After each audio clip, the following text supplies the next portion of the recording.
बिस्मिल्लाहिर्रहमानिर्रहीम। अस्सलामु अलैकुम वरहमतुल्लाहि वबरकातुहू। दोस्तों, उम्मीद करता हूँ कि आप सब अच्छे होंगे, फिट होंगे और अपने लाइफ के मज़ों से लुत्फ़अंदोज़ होंगे। पिछले वीडियोज़ में हम पर्सनल प्रोनाउन का इंट्रो, मेजर टाइप्स और forms of personal pronoun cover कर चुके हैं। And today we are going to know some major facts and conditions of personal pronoun, that how we will use personal pronouns in our daily life. तो चलो देखते हैं कि आज का हमारा कंटेंट क्या है। We will start from the major facts of personal pronoun. Then we will move toward some conditions of personal pronoun, that in which case we will use singular personal pronoun and in which case we will use plural personal pronoun.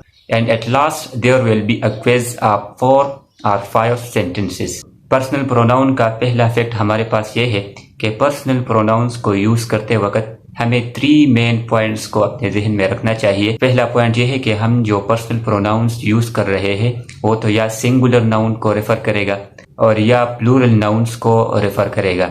दूसरा point हमारे पास ये है कि हम जो personal pronoun use कर रहे हैं वो या फर्स्ट पर्सन प्रोनाउंस होंगे या सेकंड पर्सन प्रोनाउंस होंगे और या थर्ड पर्सन प्रोनाउंस होंगे। तीसरा पॉइंट हमारे पास ये है कि हम जो पर्सनल प्रोनाउन यूज कर रहे हैं वो तो या सब्जेक्ट को शो करेगा या ऑब्जेक्ट को शो करेगा या पोजीशन और ओनरशिप को शो करेगा और या रिफ्लेक्सिव प्रोनाउन को शो करेगा। तो ये 3 हमारे पास मेन पॉइंट्स है। हम जब भी पर्सनल प्रोनाउन यूज करेंगे तो उसमें इन 3 पॉइंट्स का होना लाजिमी होगा। चलो एग्जाम्पल्स के जरिए देखते हैं कि कैसे एक पर्सनल प्रोनाउन में ये 3 पॉइंट्स पाए जाते हैं। पहला एग्जाम्पल हमारे पास है आई नो हिम। ये हमारे पास एक सिंपल सेंटेंस है और ये हमारे पास एक सिंपल एग्जाम्पल है। पहले हम आई प्रोनाउन को देखते हैं। पहले पॉइंट के मुताबिक आई प्रोनाउन हमारे पास सिंगुलर है। दूसरे पॉइंट के मुताबिक ये प्रोनाउन हमारे पास फर्स्ट पर्सन प्रोनाउन है और तीसरे पॉइंट के मुताबिक ये प्रोनाउन हमारे पास सब्जेक्ट की जगह आया है। इन तीनों पॉइंट्स को मद्देनजर रखकर हमने आई प्रोनाउन को एनालाइज किया तो इससे ये नतीजा अखज़ हुआ कि हम जब भी पर्सनल प्रोनाउंस को यूज करेंगे तो इसमें इन तीनों पॉइंट्स का होना लाजिमी है। इस एग्जाम्पल में एक और प्रोनाउन हमारे पास यूज हुआ है।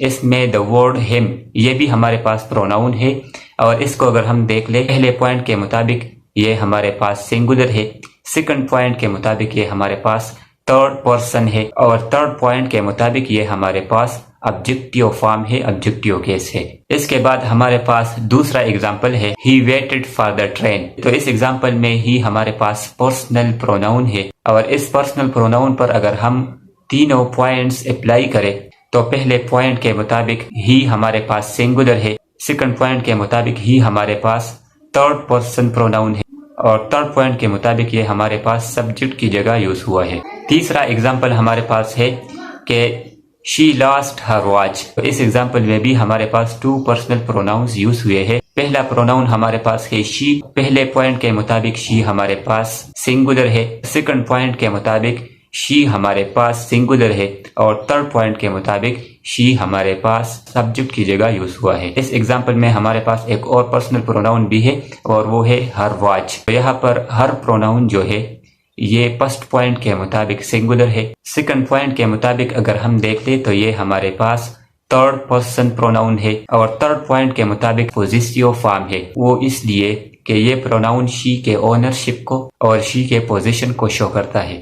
एक और एग्जाम्पल हमारे पास है यू सा देम इन द मार्केट। तो इस एग्जाम्पल में हमारे पास 2 पर्सनल प्रोनाउंस है। एक हमारे पास है यू, दूसरा हमारे पास है देम। यू प्रोनाउन को अगर हम पहले पॉइंट के मुताबिक देख ले तो ये हमारे पास सिंगुलर है, दूसरे पॉइंट के मुताबिक ये हमारे पास सेकंड पर्सन है और तीसरे पॉइंट के मुताबिक ये हमारे पास सब्जेक्ट की जगह आया है।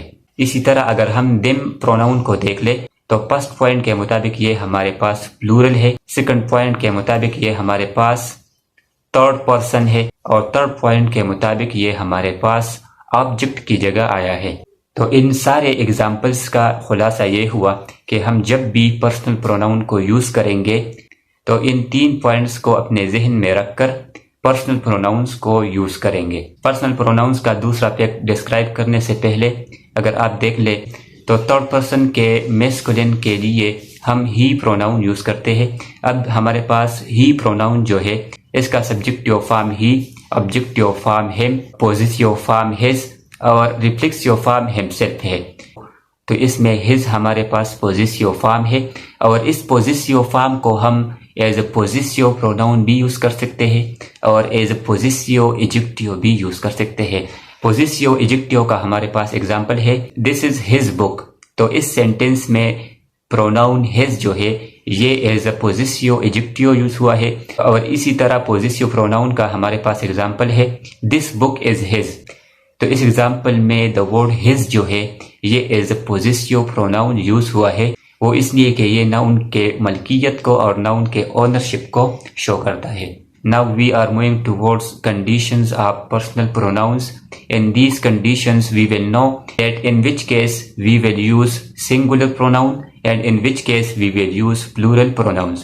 पहला कंडीशन हमारे पास ये है कि अगर हमारे पास टू नाउन्स हो, ये दोनों नाउन्स सिंगुलर हो और ये दोनों नाउन्स प्रीपोजिशन एंड के जरिए मिले हुए हो, तो इस केस में हम प्लूरल प्रोनाउन यूज करेंगे। इसका एग्जांपल हमारे पास है Ahmed and Ali work hard, they are praised by their teacher. तो इस एग्जांपल में अगर हम देख ले अहमद अली ये दोनों हमारे पास टू नाउन्स है, दोनों सिंगुलर है और दोनों एंड प्रीपोजिशन के जरिए मिले हुए हैं, इसलिए हमने प्लूरल प्रोनाउन दे को यूज किया। They are praised by their teacher, तो दे और देयर ये दोनों हमारे पास प्लूरल प्रोनाउन है जो अहमद एंड अली के लिए यूज हुआ है।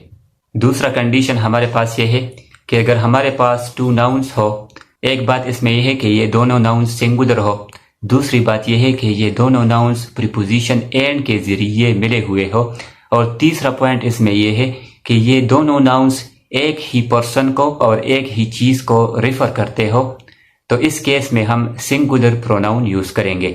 इसका एग्जांपल हमारे पास है the student and reader is warned by his teacher. Student और रीडर ये दोनों एक ही बंदे को और एक ही पर्सन को रेफर करता है और वो हमारे पास है स्टूडेंट, इसलिए हमने यहाँ पर सिंगुलर प्रोनाउन यूज किया और वो सिंगुलर प्रोनाउन हमारे पास हिज है। तीसरा कंडीशन हमारे पास ये है कि अगर हमारे पास टू नाउन्स हो और ये दोनों नाउन्स सिंगुलर हो, यानी एक बंदे को या एक चीज को रेफर करता हो और इन दोनों नाउन्स से पहले ईच या एवरी का लफ्ज यूज हुआ हो, तो इस केस में हम सिंगुलर प्रोनाउन यूज करेंगे। इसकी वजह यह है कि ईच एंड एवरी ये हमेशा सिंगुलर नाउन के साथ यूज होता है। इसका एग्जांपल हमारे पास है कि every student and every teacher was in his class. तो इस सेंटेंस में स्टूडेंट एंड टीचर हमारे पास सिंगुलर नाउन्स है और दोनों से पहले एवरी का वर्ड यूज हुआ है, इसलिए हमने यहाँ पर सिंगुलर पर्सनल प्रोनाउन यूज किया और वो हमारे पास हिज है। नंबर 4 कंडीशन हमारे पास ये है कि अगर हमारे पास किसी भी सेंटेंस में टू सिंगुलर नाउन्स हो और ये दोनों नाउन्स आर आइदर नीदर के जरिए मिले हुए हो, तो इस केस में हम सिंगुलर प्रोनाउन यूज करेंगे। पहले हम आर का एग्जांपल देखते हैं अहमद और Ali will top his class. तो इस सेंटेंस में अहमद अली ये दोनों सिंगुलर नाउन्स है और ये दोनों आर के जरिए मिले हुए हैं, इसलिए हमने यहाँ पर his singular personal pronoun use किया। आइदर का हमारे पास एग्जांपल है आइदर अली और Ahmed will take his position. तो इस सेंटेंस में अहमद अली ये दोनों हमारे पास सिंगुलर नाउन्स है और ये दोनों आइदर के जरिए मिले हुए हैं, इसलिए हमने यहाँ पर his singular personal pronoun use किया। और नीदर का हमारे पास एग्जांपल है नीदर अहमद नार Ali has done his work. तो इस सेंटेंस में अहमद अली ये दोनों हमारे पास सिंगुलर नाउन्स है और ये दोनों नाउन्स नीदर के जरिए मिले हुए हैं, इसलिए हमने यहाँ पर his singular personal pronoun use किया।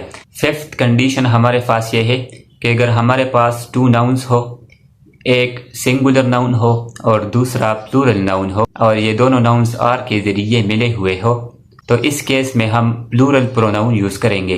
इसका एग्जांपल हमारे पास है आइदर द मैनेजर और his assistants failed in their duty. तो इस सेंटेंस में मैनेजर हमारे पास सिंगुलर नाउन है और असिस्टेंट्स हमारे पास प्लूरल नाउन है और ये दोनों नाउन्स आर के जरिए मिले हुए हैं, इसलिए हमने यहाँ पर देयर प्लूरल प्रोनाउन यूज किया। नंबर 6 कंडीशन ये है कि अगर हमारे पास फर्स्ट पर्सन, सेकंड पर्सन और थर्ड पर्सन एक ही सेंटेंस में यूज हो जाए, तो तब हम किस प्रोनाउन को ज्यादा तरजीह देंगे? और किस प्रोनाउन को कम तरजीह देंगे। पहला पॉइंट यह है कि अगर हमारे पास एक ही सेंटेंस में फर्स्ट पर्सन और सेकंड पर्सन यूज हो जाए तो तब हम फर्स्ट पर्सन को ज्यादा तरजीह देंगे। इसका एग्जांपल हमारे पास है you and I have done our work. तो इस सेंटेंस में यू हमारे पास सेकंड पर्सन है और आई फर्स्ट पर्सन है और हमने यहाँ पर आवर प्रोनाउन यूज किया जो फर्स्ट पर्सन आई को रेफर करता है। दूसरा पॉइंट यह है कि अगर हमारे पास किसी भी सेंटेंस में सेकंड पर्सन और थर्ड पर्सन यूज हो जाए तो तब हम सेकंड पर्सन को ज्यादा तरजीह देंगे। इसका एग्जांपल हमारे पास है Ahmed and you have wasted your time. तो इस सेंटेंस में अहमद हमारे पास थर्ड पर्सन है, यू सेकंड पर्सन है और हमने यहाँ पर योर प्रोनाउन यूज किया जो सेकंड पर्सन को रेफर करता है। Here our lecture ends. If you look at the screen, a quiz is given. You have to correct these sentences according to the condition we learned now. If you have any question related to English grammar or English linguistic, you can ask it through comments. And at last, take care of yourself. Thank you. Khuda Hafiz.